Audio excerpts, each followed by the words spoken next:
the spark that erased a city.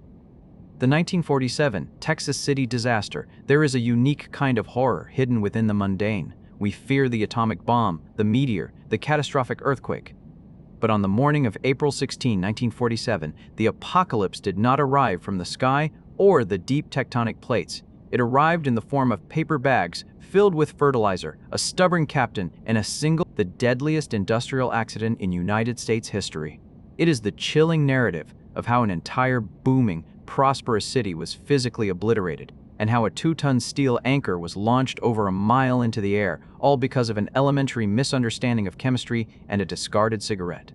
This is the day the Texas coast became a war zone. Part 1, the Boomtown and the Peacetime cargo. In the years immediately following World War II, Texas City, Texas, was a testament to American industrial might. Situated on the southwestern shore of Galveston Bay, it was a bustling, optimistic boomtown. Its skyline was defined not by skyscrapers, but by the massive steel towers and sprawling pipelines of refineries, chemical plants, and oil tank farms. Companies like Monsanto Chemical, Republic Oil, and Carbide and Carbon were the lifeblood of the city, working around the clock to feed a post-war world hungry for plastics, fuels, and agricultural supplies. The heart of Texas City was its deep water port. Every day, ships from across the globe docked to load the fruits of American industry.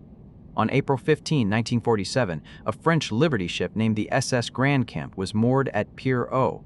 Originally built as a World War II cargo vessel, she had been repurposed for peacetime trade. Her cargo on this particular voyage was incredibly ordinary, yet deeply deceptive: fertilizer-grade ammonium nitrate, FGAN. Ammonium nitrate is a chemical paradox. Spread it over a field and it brings life, providing essential nitrogen to crops. But under the right conditions of heat and confinement, it is an exceptionally potent high explosive. In fact, it was the very same chemical compound used in aerial bombs during the war. To make it safer for transport, the manufacturers had coated the granules with a wax and clay mixture to prevent caking. Tragically, this wax coating, intended as a safety measure, would soon act as the perfect fuel for the ultimate catastrophe. The Grandcamp was loaded with 2,200 tons of the stuff, packed into heavy paper sacks. Part 2, the morning of April 16, the fatal spark. The morning of April 16 began like any other humid, bustling Wednesday on the Gulf Coast. At 8:30 a.m., the longshoremen, the hard-working dockhands of Texas City, descended into hold number 4 of the Grandcamp to continue loading the 100-pound bags of fertilizer. Almost immediately, the men noticed something wrong. A faint smell of smoke hung in the damp air of the cargo hold. Then they saw it, a thin wisp of smoke curling up from between the tightly packed paper bags. To this day, the exact source of the ignition remains a mystery. The most widely accepted and chillingly mundane theory is that a dockworker had tossed a lit cigarette into the hold, or that a match used to light a cigarette was dropped among the highly flammable paper sacks and wax-coated fertilizer. The workers reacted quickly. They grabbed a jug of drinking water and a couple of fire extinguishers, desperately trying to douse the growing smolder. But ammonium nitrate fires do not behave like normal fires. Because the chemical contains its own oxygen, it does not need air to burn, it feeds itself.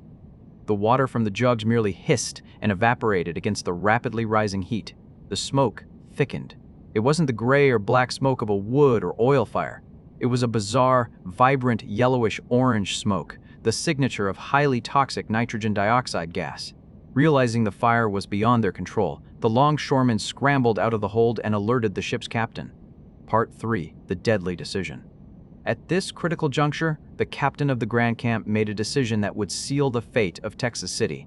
The standard naval procedure for a cargo fire was to flood the hold with water. The Texas City Fire Department had already been called and was racing toward the docks. But the captain, desperate to save his valuable cargo from water damage, forbade the use of the ship's main water hoses. Instead, he ordered the hatches to be battened down, sealing hold number 4. He then commanded his crew to pump high-pressure, superheated steam into the confined space. His logic was sound for an ordinary fire. Steam displaces oxygen and smothers flames. But ammonium nitrate is not ordinary. By sealing the hatches, the captain had inadvertently turned the ship's hull into a giant pipe bomb. By pumping in superheated steam, he did not smother the fire. He accelerated the chemical decomposition of the fertilizer.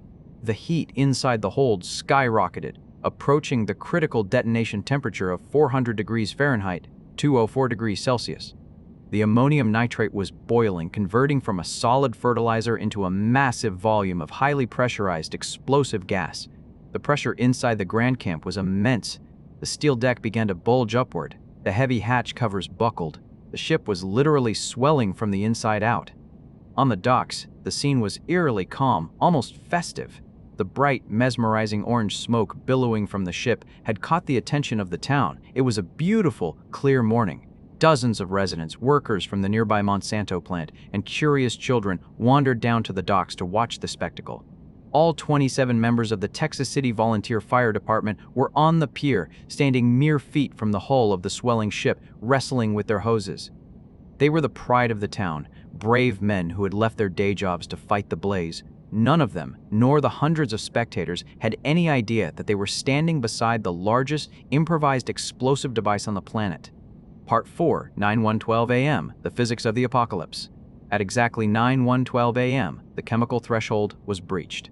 The 2,200 tons of ammonium nitrate detonated. The term explosion is insufficient to describe what happened to the SS Grandcamp. The ship did not merely blow up, it was instantly vaporized. The blast was so incredibly powerful that it defied human comprehension. The shockwave radiated outward at supersonic speed. The entire 7,100-ton steel vessel was instantly shredded into millions of jagged, white-hot pieces of shrapnel, moving faster than rifle bullets. The physics of the event were apocalyptic. The sheer force of the detonation pushed the water of Galveston Bay completely away from the dock, momentarily exposing the muddy floor of the harbor, before the ocean rushed back in, creating a 15-foot tidal wave that swept over the piers, drowning those who had somehow survived the initial blast. High above the harbor, 2 small sightseeing airplanes had been circling the beautiful orange smoke. The shockwave hit them with the force of a concrete wall, tearing their wings off in midair and plunging them into the inferno below. The explosion registered as an earthquake on seismographs as far away as Denver, Colorado. Windows were shattered in Houston, 40 miles away. People in Galveston, 10 miles across the bay, were thrown to their knees. But the most terrifying manifestation of the blast's raw power was the ship's hardware. The Grandcamp's 2-ton steel anchor was ripped from the bow and launched like a cannonball. It flew in a massive arc over the city and slammed into the earth a mile and a half, 24 kilometers away, burying itself 10 feet deep into the soil. It remains there today, a chilling monument to the violence of that morning. On Pier O, the devastation was absolute. Every single one of the 27 volunteer firefighters was instantly killed. The hundreds of spectators who had gathered to watch the colorful smoke were vaporized or shredded by the flying steel. Part V, the chain reaction of industrial horror. If the explosion of the Grandcamp was the strike of a match, the city itself was a powder keg waiting to catch fire. The disaster was only beginning. The supersonic shockwave slammed into the massive Monsanto Chemical Company plant, located just 300 feet from the ship. The plant produced styrene, a highly flammable chemical used to make synthetic rubber. The blast flattened the plant's concrete buildings like houses of cards. Pipes ruptured, storage tanks burst, and the airborne red-hot shrapnel from the ship ignited the chemicals. Within seconds, the entire Monsanto complex became a raging sea of fire. Workers who survived the initial shockwave found themselves trapped in a burning labyrinth of twisted steel and toxic fumes. The sky over Texas City turned black.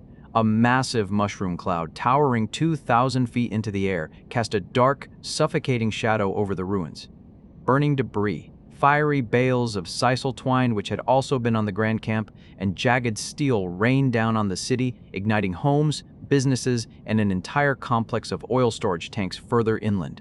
Texas City was burning from end to end. The hospitals, those that were still standing, were instantly overwhelmed. Telephone lines were severed. The city's water mains had been destroyed by the shockwave, leaving the surviving emergency crews with absolutely no water to fight the towering infernos. But the ultimate terror was yet to come. Part VI. The second bomb, moored in an adjacent slip just a few hundred yards from where the Grandcamp had ceased to exist, was another freighter, the SS Highflyer. The Highflyer had been severely damaged by the first explosion. Her moorings were torn, and she had drifted helplessly, pinning herself against another ship. The real terror, however, lay in her cargo holds. The Highflyer was loaded with 960 tons of ammonium nitrate, as well as 2,000 tons of highly combustible sulfur. When the Grandcamp exploded, fiery debris had rained down on the high flyer, igniting her cargo. Throughout the chaotic, bloody afternoon and into the night, rescue workers and emergency crews from across the state rushed into the burning ruins of Texas City. As they dug through the rubble of the Monsanto plant and the destroyed downtown area, they could see the high flyer burning in the harbor. A desperate, heroic effort was mounted to tow the burning ship out into the open bay.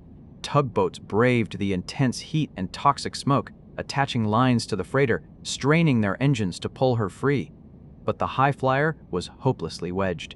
The crews had to cut the tow lines and flee for their lives as the telltale orange smoke began to billow from the hatches.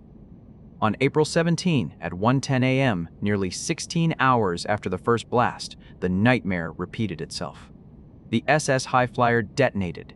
While slightly smaller in explosive yield than the Grandcamp, the second blast was equally devastating.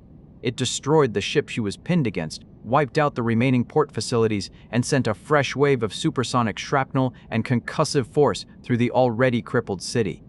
The second explosion ignited massive crude oil storage tanks that had somehow survived the morning, plunging the city back into an apocalyptic nightmare. Rescue workers who had spent the entire day pulling the dead and dying from the rubble were caught in the open. The second blast shattered whatever fragile hope the city had left. Part 7. The Ledger of Blood and Steel. It took nearly a week for the fires in Texas City to finally burn themselves out. When the thick, toxic smoke cleared, the sun illuminated a landscape that looked less like America and more like the heavily bombed cities of World War II Europe. The statistics of the Texas City disaster are staggering. Officially, 581 people died, though the true number will never be known. Many victims, particularly transient dock workers and those closest to the Grandcamp, were completely vaporized, leaving no trace behind. Over 5,000 people were injured, more than a quarter of the town's entire population. 1/3 of the city's homes were destroyed, leaving 2,000 people homeless. 2 massive cargo ships had vanished. The port was obliterated. The Monsanto chemical plant was a twisted graveyard of steel and concrete.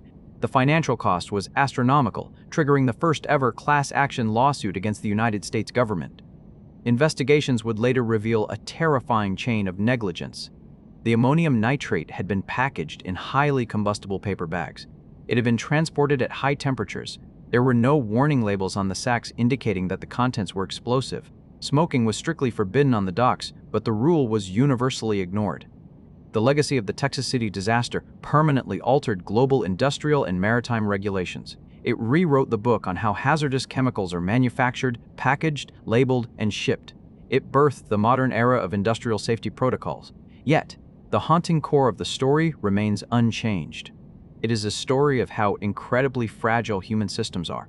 All the engineering, all the heavy steel, all the economic prosperity of a booming post-war city was completely unraveled by a single catastrophic vulnerability. Today, a memorial park stands near the site of the disaster, honoring the dead, including the 27 volunteer firefighters who ran toward the orange smoke. In the center of town rests the massive, rusted anchor of the Grandcamp, a 2-ton piece of steel ripped from a ship and thrown 1.5 miles through the air. It sits there as a silent, terrifying reminder of the day the earth shook, the sky rained steel, and a city was erased, not by an act of war, but by a cargo of fertilizer and a single, careless spark.